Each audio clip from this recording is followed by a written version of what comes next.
रक्षाबंधन का त्यौहार हर साल श्रावण की पूर्णिमा को भाई की कलाई पर बहन विधिवत रूप से राखी बांधकर अपनी रक्षा का वचन लेकर बनाते हैं।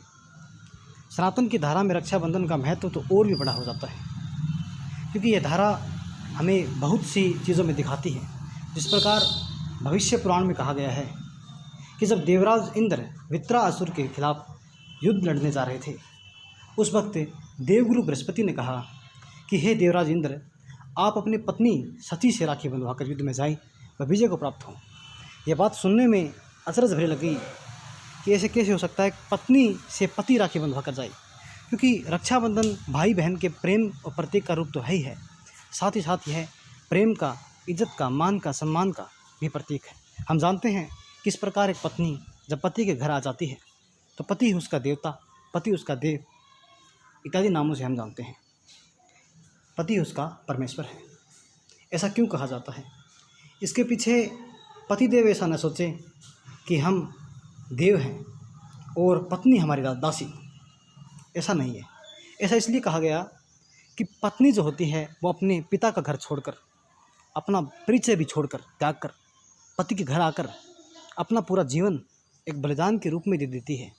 तब पति का फर्ज है कि वो एक देवता के रूप में उसकी रक्षा करे, हर नक्शे कदम पर उसकी रक्षा करे, भाई के रूप में, बहन के रूप में, माता पिता के रूप में, हर रूप में एक अच्छे दोस्त के रूप में उसकी ज़िंदगी में योगदान दे, उसकी ज़िंदगी में रुकावट न बनकर उसे जो करना है उसमें सहयोग दे।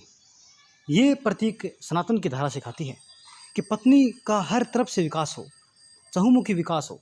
जो पत्नी चाहती है उसमें सहयोगी हो पति। इसलिए विवाह की धारा चलाई गई कि विवाह में पति और पत्नी आपस में मिलकर एक दूसरे का साथ देंगे व आगे बढ़ेंगे और एक दूसरे के लिए रुकावट नहीं बल्कि सहयोगी बनेंगे। इस रूप में पत्नी द्वारा पति के भी राखी बांधने का हम उदाहरण देखते हैं। इसी प्रकार जब राजा बलि के दरबार में भगवान विष्णु वचन आबद्ध होकर उनके दरबार में गए थे और वहाँ पर रह गए थे, तो विष्णु भगवान की पत्नी लक्ष्मी ने बलि को राखी बांधकर अपने भाई बलि से कहा कि विष्णु को देवलोक जाने की अनुमति दे। तो बहन का ये वचन का मान रखते हुए उन्होंने विष्णु को छोड़ दिया। इसी प्रकार बहुत सी धाराओं में ये बताया जाता है कि जो समुद्र देव वरुण हैं, वरुण देव के प्रति मछुआरे भी नारियल और राखी देकर रक्षा का प्रतीक मांगते हैं और वचन मांगते हैं समुद्र देव से कि जब हम समुद्र में कोई काम करें तो हमारी रक्षा की जाए। और एक उदाहरण ये भी देखने में आता है आधुनिक काल में कि जब अलेक्जेंडर पंजाब के सम्राट या राजा पुरुषोत्तम से हार गए थे, उस वक्त उनकी पत्नी रुखसाना ने पुरुषोत्तम को राखी बांधकर अपने पति को छोड़ने की बात कही। इसी प्रकार एक उदाहरण और भी है जो आपने भी सुना होगा और इसके बारे में आप मुझे बताएंगे कमेंट में कि क्या था ये मुद्दा। वो था हुमायूं और चित्तौड़ की रानी कर्णावती का किस्सा। तो उसमें क्या मुद्दा रहा आप मुझे बता सकते हैं कमेंट में। तो रक्षाबंधन का जो महत्व है वो भाई और बहन के प्रेम के प्रतीक के रूप में तो है ही है, साथ ही साथ पति को भी पत्नी की रक्षा करने का, उसका हर तरफ रुकावट न बनने का और उनका सहयोगी बनने का वचन लेना चाहिए। और एक बड़ी चीज़ जो हमारे सनातन धर्म में देखने को मिल रही है वो ये है कि जब बहन भाई की कलाई पर राखी बांधती है, उससे पूर्व वो नीव और तुलसी को राखी बांधकर पूरी प्रकृति को बचाने का प्रण भी करती है। आजकल ये देखने को नहीं आता, परंतु जहाँ आज जलवायु संकट, जलवायु परिवर्तन जो पूरे पर्यावरण का क्षरण कर रहा है, उस वक्त सनातन की ये धारा प्रकृति को बचाने में आगे आ सकती है।